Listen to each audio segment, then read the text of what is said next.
Okay, two more words about Milton before we speak in class, or maybe for revision after we have. So you have it forever and ever and ever in this video. Fine. We are reading this speech about Saturn. It's Saturn's speech. It is in book 1, so at the very beginning when Saturn rebels and with his angels and he's expelled from heaven. Obviously he should be really defeated and feel unhappy, but on the contrary, this part is a real masterpiece of power, of rhetorical power. And there is a lot of heroism we find in this in the image of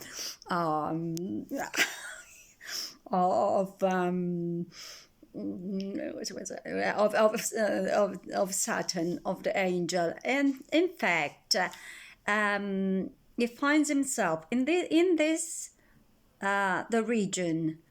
This is the soil, the climb. So is this the region, the soil, the climb? So this is the place where I shall stay forever and ever, said then the lost archangel. This the seed that we must change for heaven. Is this the place? So the first thing is a question. So did I exchange heaven and the beauty of heaven with this awful and terrible place where I need and black, in darkness and in gloom, where I need to stay, this mournful gloom, for the celestial light? And then he says, well, if it is so, well, I accept it. Be it so, since he who now is sovereign can dispose and bid what shall be right. Farthest from him is best, whom reason hath equalled, force hath made supreme above his equals. So if God decided, I need to stay here, well, good. Okay, I will stay here. I will not rebel to that any longer. I rebelled. I didn't want to stay be a servant, let's say, a servant, to stay in hell. I wanted to have a reign of my own, just of my own. If this is the reign I need to have, well, I accept it. Be it my reign. I prefer to stay, to be the sovereign of the reign, even if it's not a beautiful reign, than be a servant or be subject. Do you understand the meaning? What is the force Milton is giving to that? He cares nothing. So his Saturn is really proud, is really strong. He says, farewell, happy fields, and hail, horrors. Addio, bei campi, e benvenuti, orrori di questo posto orrendo, terribile dove devo rimanere. I care nothing. I want to stay here because I will be proud and I will be the master of this place and I will be in command of everything. He even says, the Almighty, Dio Onnipotente, hath not built here for its envy will not drive us hence. Here we may reign secure, and in my choice, to reign is worth ambition. Though in hell quello che scelgo io per la mia scelta, regnare vale la pena di tutto, anche se è in questo posto poco accogliente, in questo posto brutto che è l'inferno. Meglio, better to reign in hell than serve in heaven. Meglio regnare nell'inferno, to hell, lo chiama lui, comincia lui a chiamarlo inferno, prima non esisteva e non sapeva neanche che esisteva, I didn't know about it, piuttosto che servire, dico a te Cicci, piuttosto che essere un servitore e servire nel cielo.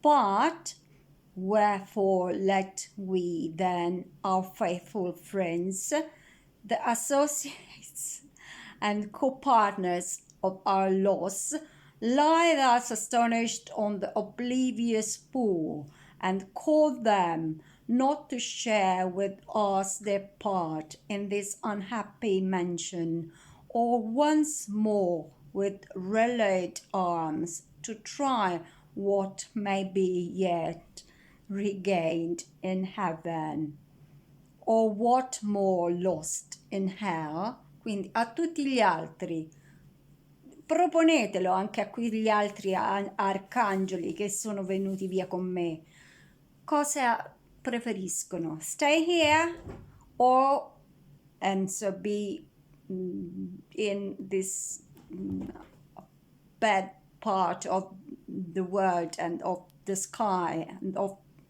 the what God created, or stay in heaven or regain heaven.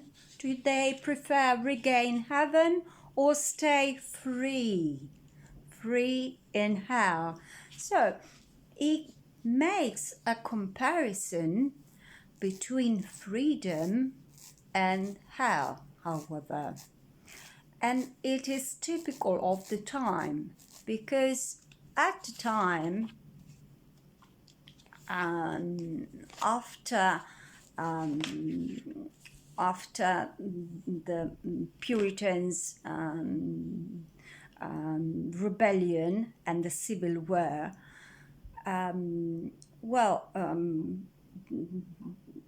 they had to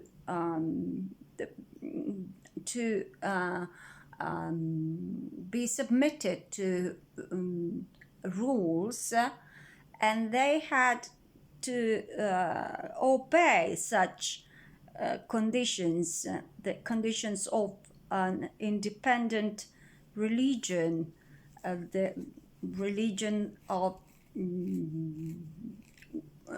Cromwell, not the one of the Puritans. So it was better for the Puritans to stay out of church and so be condemned by the church than be in what was the heaven, so what was the good monarchy, what was considered legal royalty, and the laws and even religious laws of the kingdom. So it is an affirmation of freedom, very strong one. And later in the poems, he does the same. He says, I am condemned to be blind to be blind. So what a bad condemnation, what a bad sort, what a bad passage for me to be blind. But there is a voice, the voice of God says, better to live free and blind than be condemned forever. You are not. It says, I am unhappy because I nobody I am nobody needs me. I can't see. So I put the poetry in on Teams on the platform, and we'll do it together. It says it in the end. They're also useful, serve for you, for life. They are also useful in life. Also the ones who just stand, live, lie and wait for the moment of death. Everyone has a place, everyone has a role in life, and it doesn't matter if you can't see or you can't do something. Everyone is important on the earth, everyone. And so that's the changing of behavior, the changing from the beginning to the ending. At first he's very unhappy and he says, I'm here and in darkness and I have nothing, there's nothing for me.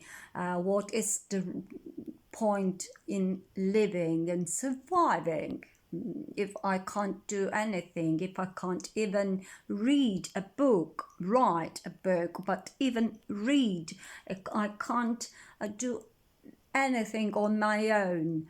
And my God, why did you condemn me to such terrible destiny? But a voice arises and says, don't be so unhappy for that. It doesn't matter, because you are not a person who is not useful for life or for the others, because they're also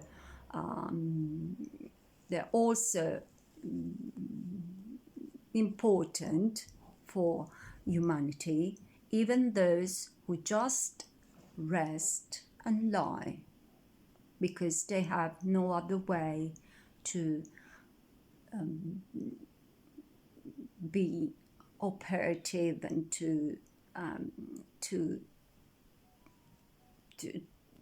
do anything. It's very, if you think about it, it's very modern, and it is very positive, though it starts in a negative way, but it is very positive and it has a message which is important in life. Everyone has a part and is important. We all are important. It doesn't matter if you can't do something, you will do something else, or maybe you will just speak, or you will just imagine other things. But no one is an island. No one has to be left alone. They also serve, also the ones who can't do any other thing. Just imagine in our days, for people who have problems, who um, um, problems, physical problems or mental illnesses, they're also useful for humanity. And sometimes, if you think about it, they're more useful than others. And the best work of arts came just from them, from many of them. We had a lot of artists who were considered neurotic or crazy, or stayed in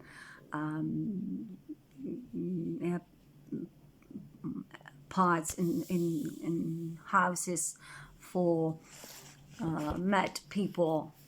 And for instance, and I adore such